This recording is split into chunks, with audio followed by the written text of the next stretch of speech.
Kalan diri, bukan kehendakku melainkan kehendakmu.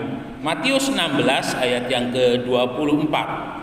Matius 16 ayat yang ke-24.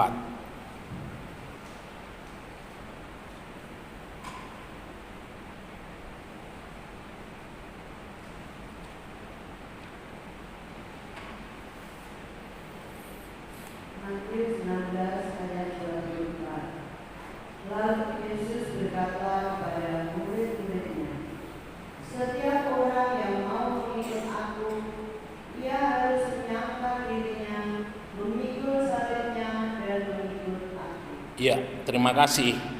Dalam terjemahan bahasa Indonesia masa kini dikatakan, kemudian Yesus berkata kepada pengikut-pengikutnya, orang yang mau mengikut aku harus melupakan kepentingannya sendiri, memikul salibnya dan terus mengikut aku.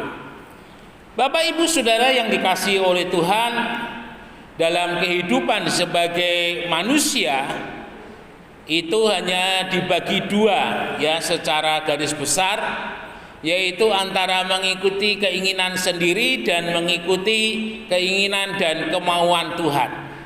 Ini adalah sebuah hal yang ada di dalam kehidupan kita sekarang ini. Dan kita juga harus sadar bahwa mengikuti kemauannya Tuhan itu akan membawa kepada masa depan yang penuh pengharapan. Tetapi jika kita mengikuti kemauan diri kita sendiri, maka kita tidak akan sampai kepada masa depan yang penuh pengharapan. Kegagalan daripada bangsa Israel ketika mereka keluar dari Mesir, orang-orang yang keluar dari Mesir, tidak ada seorang pun yang masuk ke tanah yang dijanjikan oleh Tuhan, hanya Kaleb dan Yusak. Ya, artinya 2 juta orang lebih kurang yang keluar dari Mesir, semuanya mati di padang gurun selama 40 tahun. Mengapa terjadi demikian? Karena kita tahu bersama-sama dari kitab Keluaran, ketika bangsa Israel mereka setelah berjalan kurang lebih 40 hari, mereka akan masuk ke tanah perjanjian, dan ketika Musa mengutus 12 pengintai, 10 pengintai mengatakan kita tidak mungkin masuk ke tanah perjanjian, ya. Dan itu mempengaruhi kurang lebih 2 juta orang lainnya, mereka juga ikut mempercayai bahwa tidak mungkin mereka masuk ke tanah perjanjian.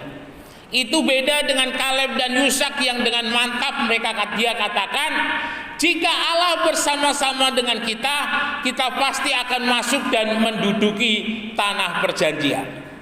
Saudara yang dikasihi oleh Tuhan, di dalam proses perjalanan daripada bangsa Israel ketika keluar dari Mesir, sama-sama kita tahu bagaimana pada saat bangsa Israel menghadapi rintangan yang Tuhan izinkan, menghadapi masalah dan persoalan yang Tuhan izinkan, mereka selalu berkata, "Musa, bawa kami kembali ke Mesir."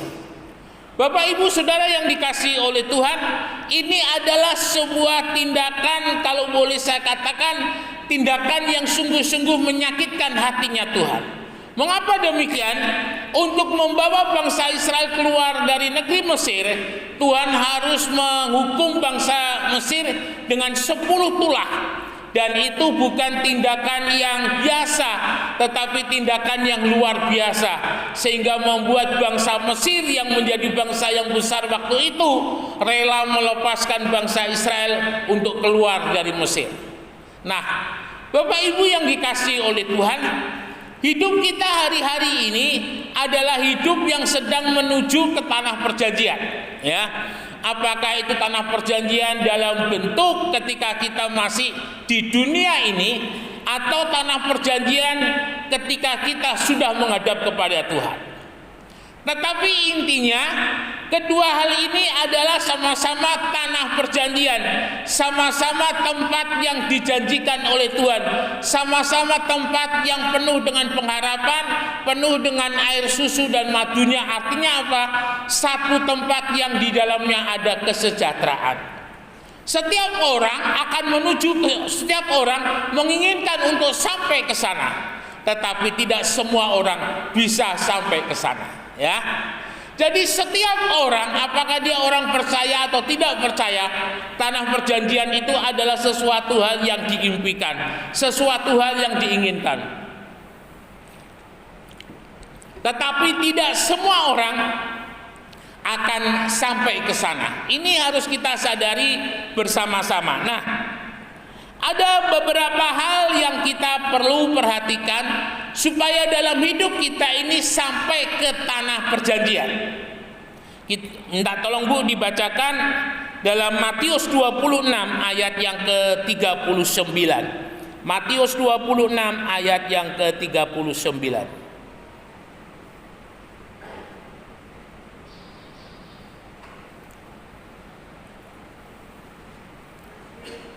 26 ayat 39. Matius 26 ayat 39. Maka ia maju sedikit, lalu sujud dan berdoa, katanya, "Ya Bapa, jikalau sekiranya mungkin, biarlah jalan ini lalu daripadaku, tetapi janganlah seperti yang Engkau kehendaki, melainkan seperti yang Engkau kehendaki." Iya. Tetapi janganlah seperti yang ku kehendaki, melainkan seperti yang engkau kehendaki. Hal yang pertama yang harus ada di dalam kehidupan kita untuk kita boleh sampai masuk ke tanah perjanjian adalah kehendak Tuhan yang terjadi dalam hidup kita.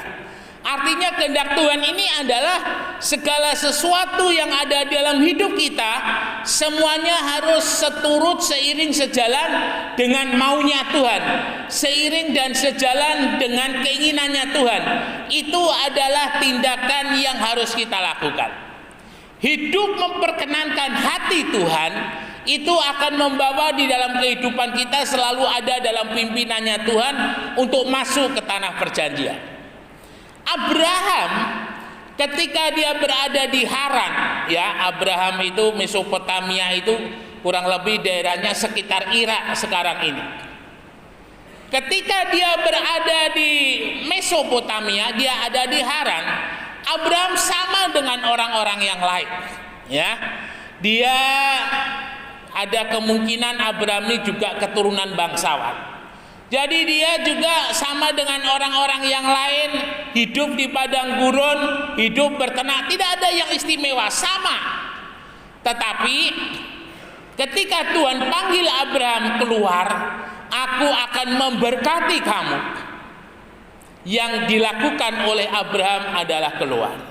Saudara, mengapa Abraham harus keluar, meninggalkan bangsanya, meninggalkan negerinya, meninggalkan sanak saudaranya? Karena Tuhan mau supaya orang melihat, supaya bangsa lain melihat bahwa Abraham itu berhasil bukan karena kekuatannya. Abraham itu berhasil oleh karena berkat kemurahan yang daripada Tuhan. Nah, ini pengertian mengapa kita harus ketika mengikut Tuhan itu harus menyangkal diri, ya. Bukan kehendakku melainkan kehendakmu. Ini adalah sebuah bentuk penyangkalan diri. Itu yang Tuhan lakukan terhadap Abraham dan yang dilakukan oleh Abraham.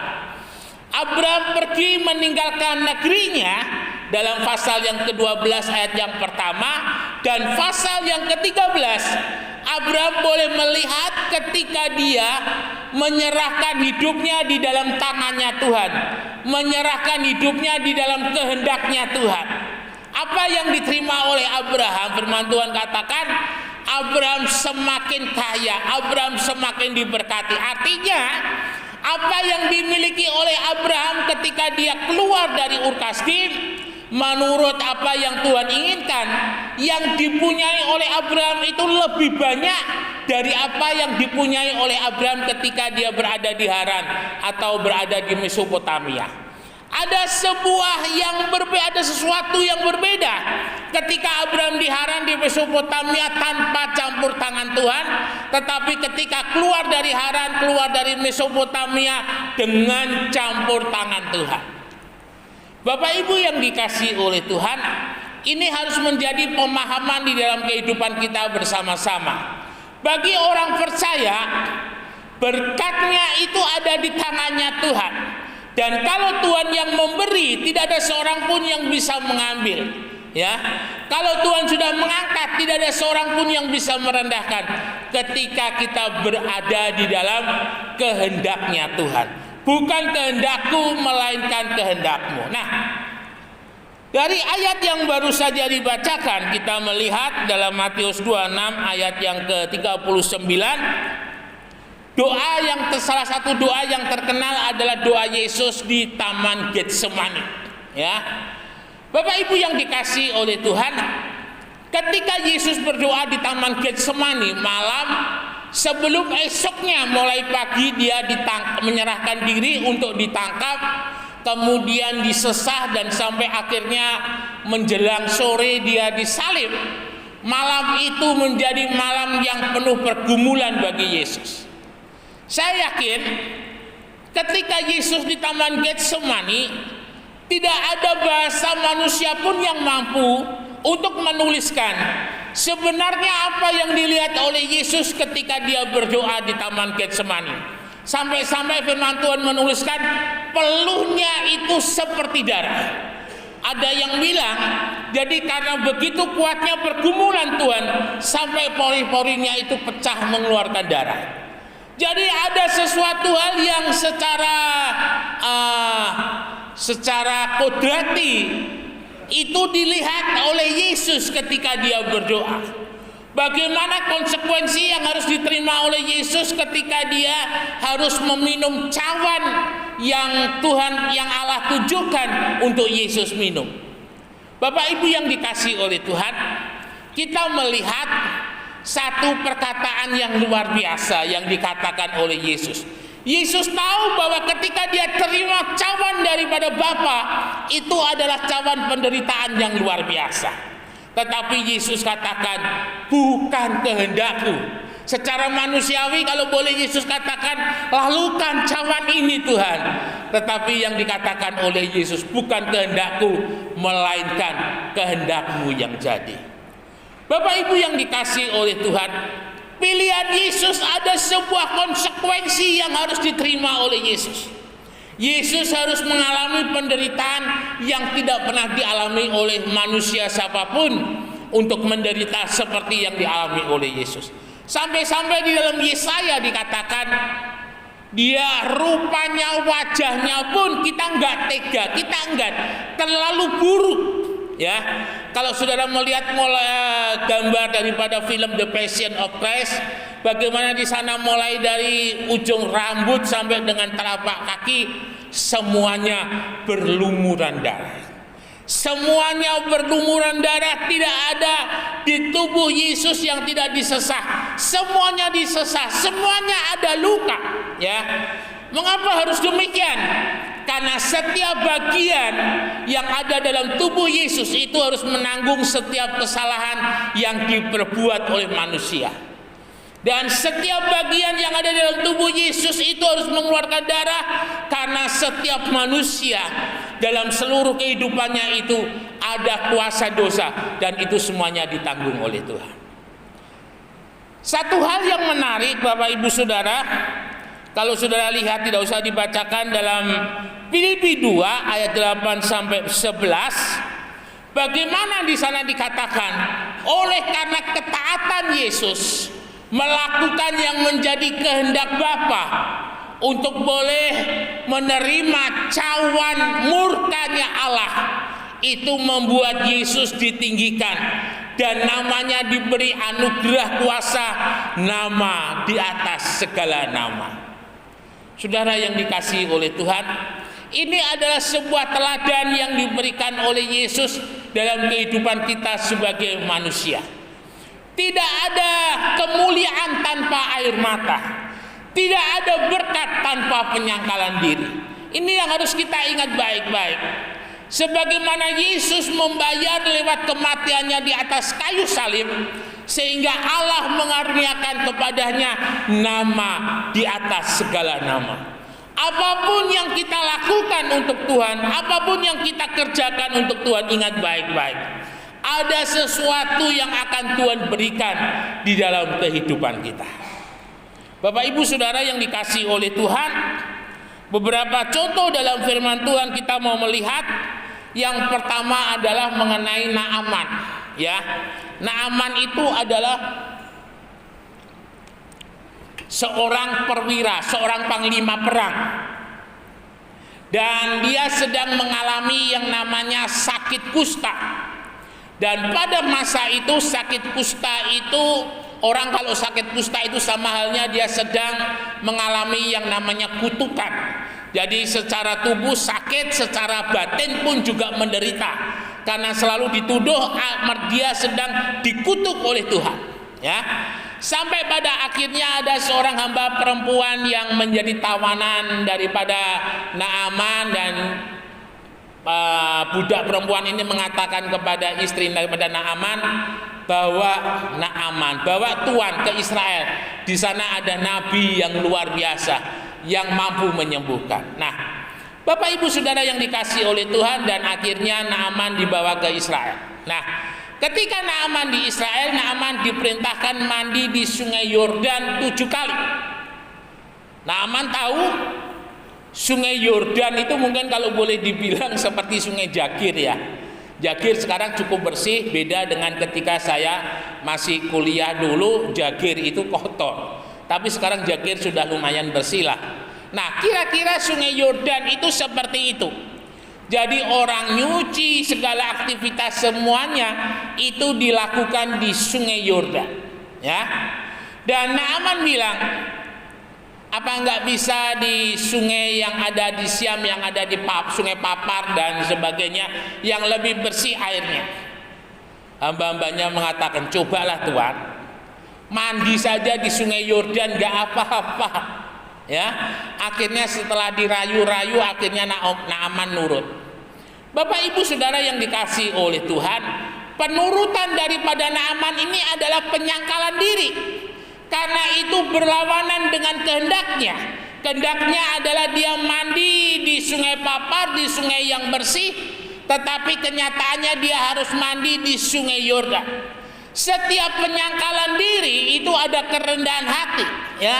Seseorang tidak dapat menyangkal dirinya kalau tidak memiliki hati yang rendah di hadapan Tuhan.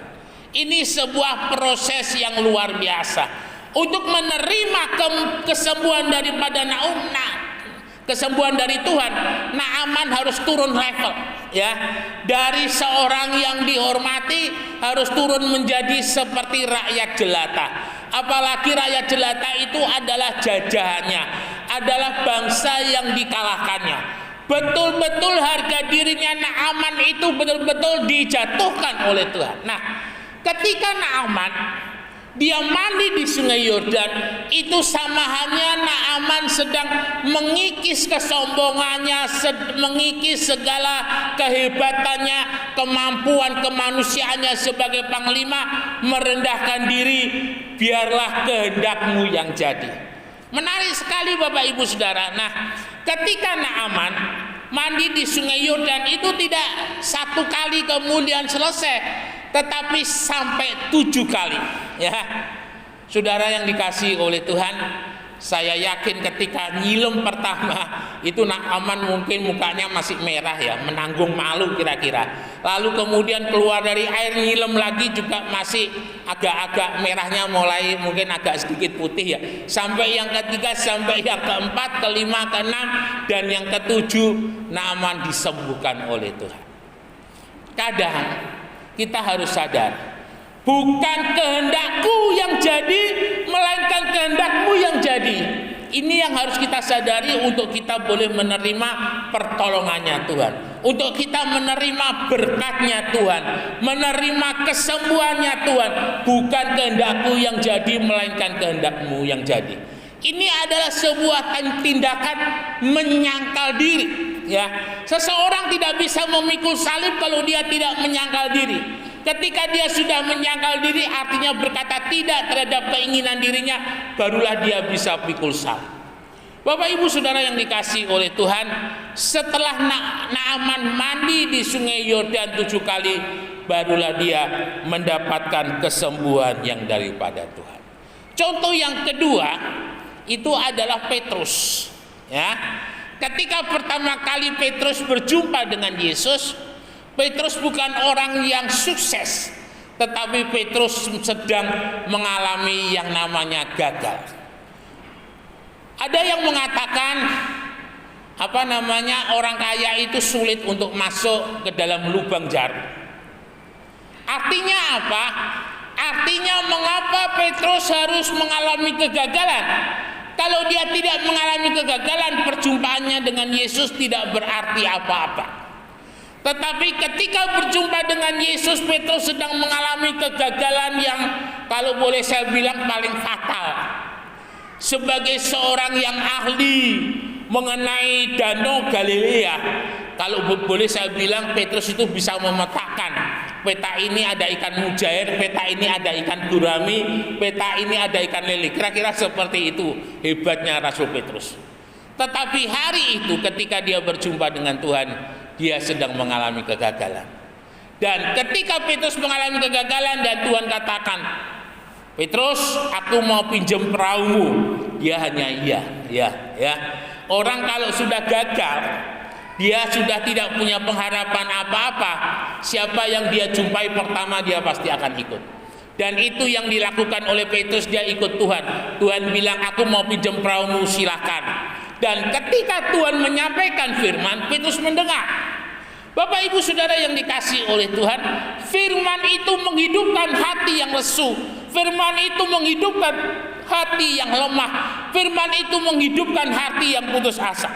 Dan saya yakin dengan masalah yang dihadapi kegagalan oleh Petrus, ketika Yesus menyampaikan firman, Petrus mendengar dengan baik.